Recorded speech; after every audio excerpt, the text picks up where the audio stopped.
Everything you have been told about growing potatoes is built on a single assumption that happens to be wrong. You do not need soil to grow potatoes. You do not need a garden bed. You do not need an acre or a half acre or even a raised row. A single 5-gallon bucket filled with nothing more than wet straw and a handful of wood ash can produce over 100 pounds of potatoes in a single growing season if you understand the layering method that American agriculture abandoned in 1947. That is not a typo. One bucket, no soil, over 100 pounds. And the reason you have never heard of this is not because it does not work. It is because it works too well. When a household can produce that volume of calorie-dense food for the cost of a free bucket and a bale of straw, entire supply chains become unnecessary. Seed companies lose revenue. Fertilizer manufacturers lose customers. Grocery chains lose the single most purchased vegetable in the American diet. So ask yourself a question you probably cannot answer right now. If this method is real, and if it has been practiced in various forms for over 400 years, why has no agricultural extension office in the United States ever published a bulletin about it? By the time you finish watching this, you will never look at a bucket the same way again. You will never look at straw the same way again. And the next time you walk past a 50-pound bag of potatoes at the grocery store priced at $14, you will feel something you have not felt before. A quiet certainty that the system was not designed to feed you cheaply. It was designed to keep you buying. The straw layer method of potato cultivation did not originate in a laboratory. It originated in the mountain villages of the Andes in what is now Peru and Bolivia roughly 600 years ago. The Quechua people, direct descendants of the Inca Empire, understood something about the potato plant that modern agronomy textbooks have quietly edited out. The potato does not need soil to form tubers. It needs darkness, moisture, and a medium loose enough for stolons to expand without resistance. The Quechua grew potatoes in baskets lined with dried grasses at altitudes above 12,000 feet, where tillable soil was scarce and erosion was constant. Spanish colonizers documented this practice in the 1580s, but dismissed it as primitive. They brought the potato back to Europe and immediately planted it in soil, because soil was what European agriculture understood. The basket method stayed in the Andes. It stayed quiet. For 3 centuries, it lived in oral tradition, passed from grandmother to granddaughter in villages that had no reason to write it down because everyone already knew it. Then, something unexpected happened. In the 1840s, during the Irish potato famine, a small number of Anglo-Irish tenant farmers who had traded with South American merchants attempted a version of the straw layer technique out of pure desperation.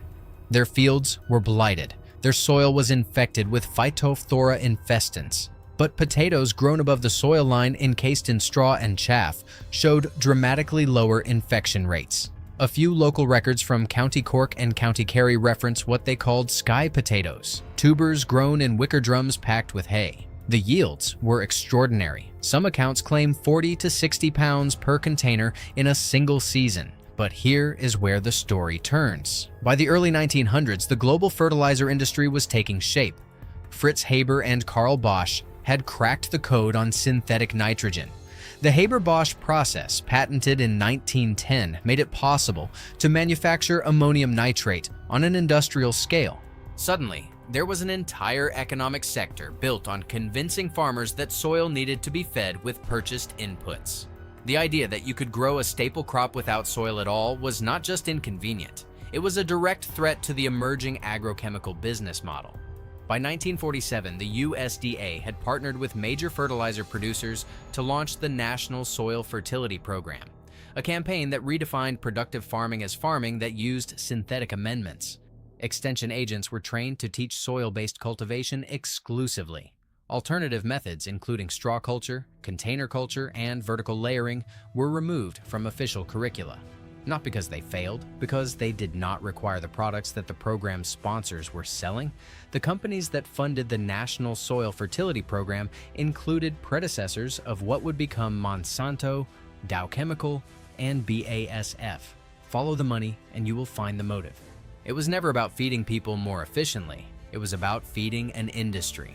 Now let me explain why this actually works, because the science is straightforward once someone bothers to lay it out for you. A potato plant does not produce tubers from its roots. This is the single most misunderstood fact in home gardening.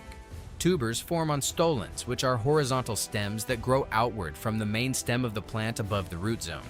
When a potato plant is buried in soil, only the stolons that happen to be covered by enough dark, moist material will develop into tubers. In a traditional garden bed, that means you get tubers in a narrow band, roughly 4 to 8 inches below the surface. Everything above that band is wasted potential. The straw layer method changes the equation entirely. Instead of planting a seed potato in soil and hoping the stolons hit the right depth, you plant the seed potato at the bottom of a container and then add loose, moist straw in layers as the plant grows upward. Every time you add a new layer of straw around the emerging stem, the plant responds by sending out new stolons into that layer. Each stolon that finds darkness and moisture becomes a new tuber. You are essentially tricking the plant into producing tubers along the entire length of its stem rather than just at one depth. Think of it like a building. In a traditional garden, you are only using the ground floor.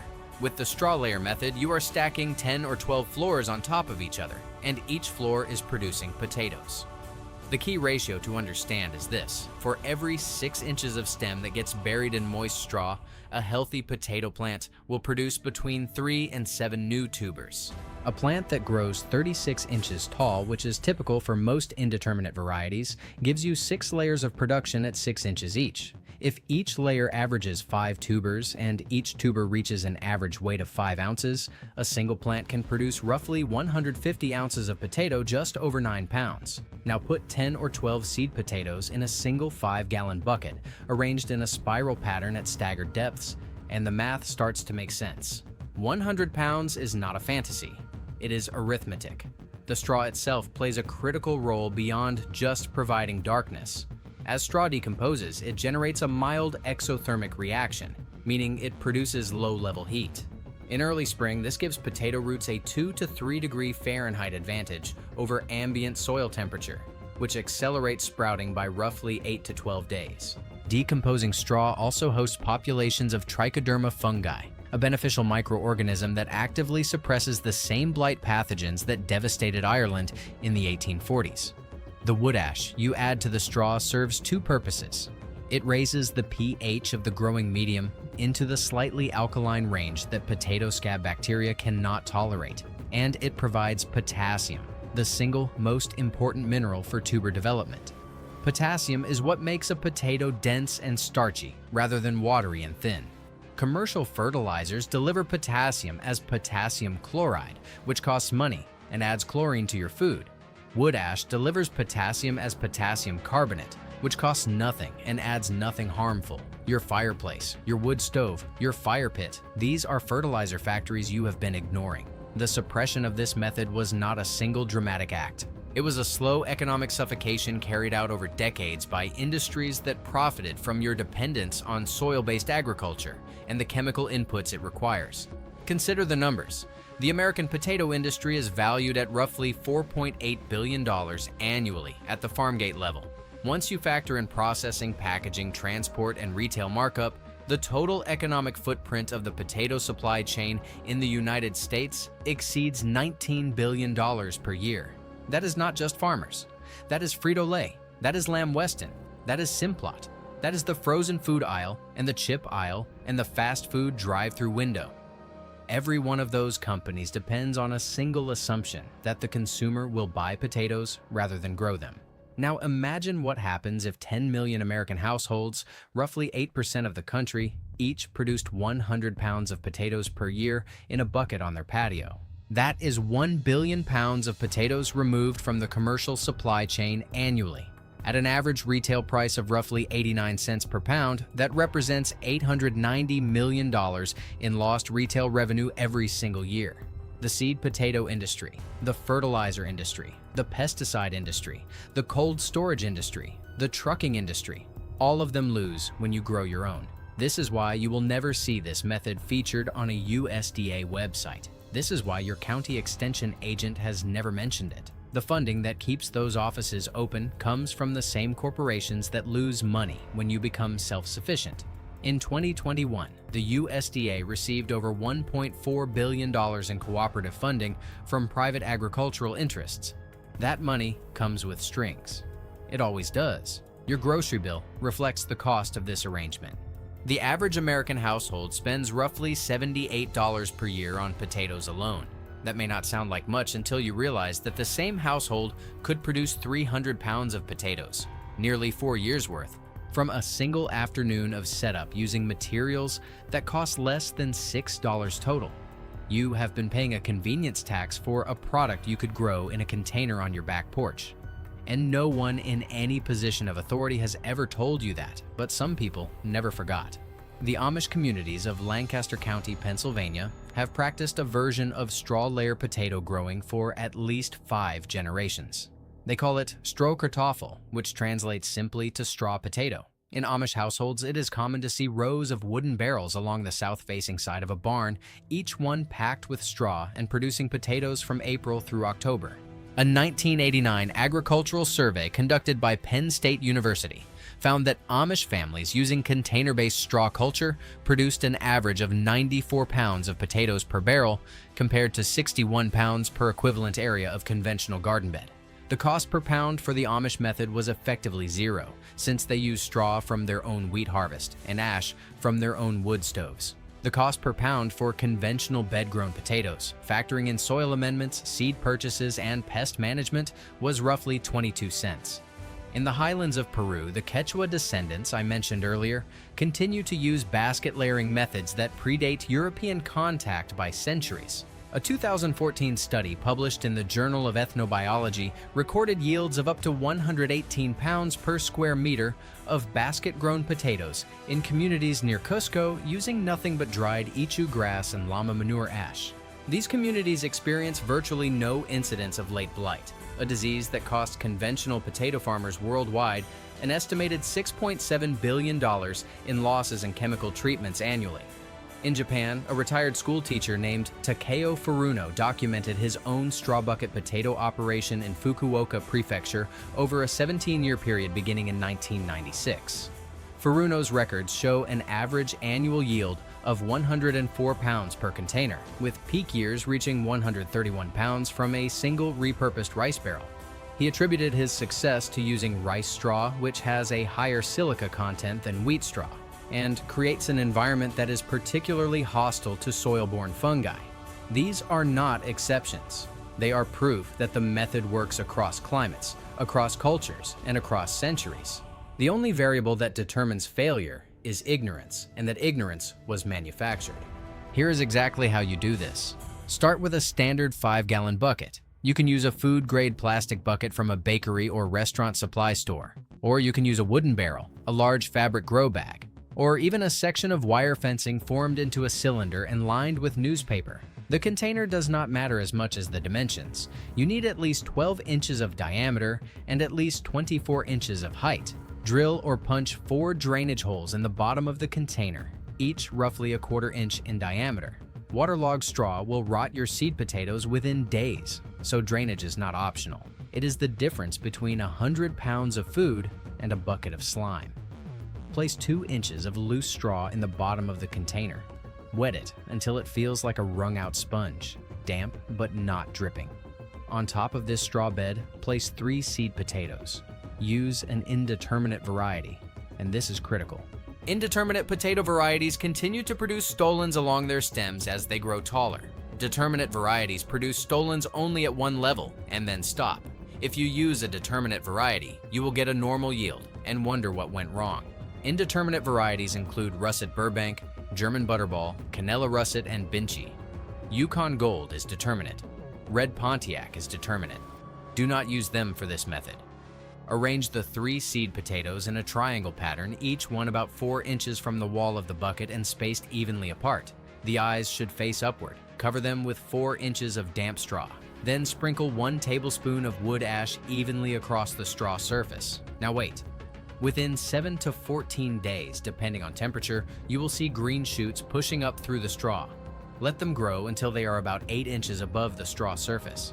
At that point, add another 4-inch layer of damp straw around the stems, leaving only the top 2 or 3 inches of green foliage exposed. Add another tablespoon of wood ash. This is the layering cycle. Every time the foliage reaches 8 inches above the straw line, you bury it again, leaving only the tips exposed. You will repeat this process 5 to 7 times over the course of the growing season. Each time you add a layer, the buried section of stem will send out new stolons, and each stolon will become a new tuber. By midsummer, your bucket will be full to the brim with straw, and beneath that straw, the stem of each plant will be surrounded by developing potatoes at every level. You will know things are working when you gently press the side of the bucket and feel firm, round shapes beneath the straw. You may also notice a faint earthy sweetness in the air around the bucket, which is the smell of active trichoderma colonization. That smell means your growing medium is biologically alive and protecting your crop.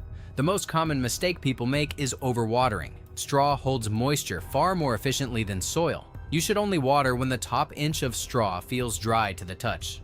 In most climates, this means watering once every 3 to 4 days, not daily. Overwatering causes anaerobic conditions at the bottom of the bucket, which leads to bacterial soft rot and the complete loss of your lower tubers. The other common mistake is using treated straw. Some conventional wheat and oat straw has been sprayed with persistent herbicides like aminopyralid or chlorpyralid. These chemicals survive in the straw for years and will kill your potato plants within 2 weeks of contact. Always ask your straw supplier whether the crop was treated with any broadleaf herbicide. If they do not know, do not use it. Source your straw from organic farms, or better yet, grow your own small patch of wheat or oats and cut it for straw in late summer. Harvest day comes when the foliage above the straw turns yellow and begins to die back, typically 80 to 100 days after the first shoots appeared. Do not dig. Simply tip the bucket on its side and pull the straw apart with your hands. The potatoes will be sitting there, clean, dry, and ready to eat. No washing, no scrubbing, no clumps of soil to deal with. You will find potatoes at every level of the bucket, from top to bottom, each one formed in the exact layer of straw where you buried the stem weeks earlier. The first time you do this, you will count them, you will weigh them, and you will understand why this method was buried. Once you understand the straw layer principle, an entire system of suppressed container agriculture opens up to you. The same vertical layering approach works with sweet potatoes, though sweet potatoes prefer a slightly warmer medium and benefit from the addition of shredded leaves mixed into the straw at a ratio of roughly 1 part leaves to 3 parts straw. Jerusalem artichokes, which are not artichokes at all but a perennial sunflower that produces dense, nutty tubers, respond to straw layering with yields that rival potatoes at approximately 85 pounds per container in favorable conditions. Jerusalem artichokes also contain inulin, a prebiotic fiber that supports gut bacteria in ways that regular starch does not. The combination of potatoes, sweet potatoes, and Jerusalem artichokes grown in straw layer buckets gives you a 3-crop calorie system that covers carbohydrates, beta-carotene, and prebiotic fiber from a total footprint of 3 buckets on a patio. You can feed a household meaningful calories from a space smaller than a parking spot. If you extend the principle further, you realize that any plant which produces underground or stem-level storage organs can be adapted to this method. Garlic grows well in straw, producing larger and cleaner bulbs than soil-grown garlic because the cloves expand without compaction resistance. Ginger and turmeric, both tropical rhizomes, thrive in straw-filled containers placed in a south-facing window or greenhouse during winter months, giving you fresh anti-inflammatory spices year-round for no cost beyond the initial rhizome purchase. The system scales horizontally without limit. 10 buckets on a deck, 20 barrels along a fence line, 100 containers in an unused barn.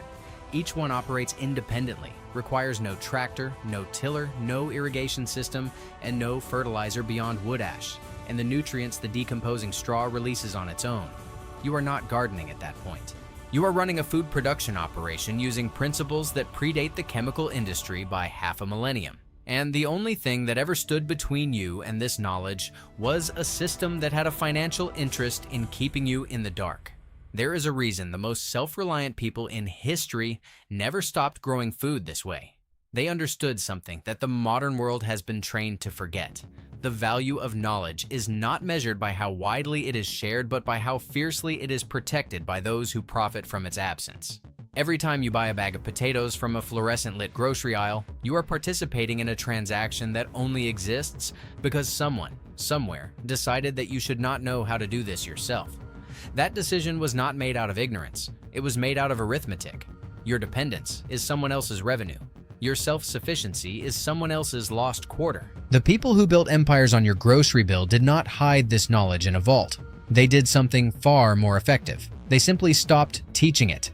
They replaced it with a system so ubiquitous that the original method became invisible.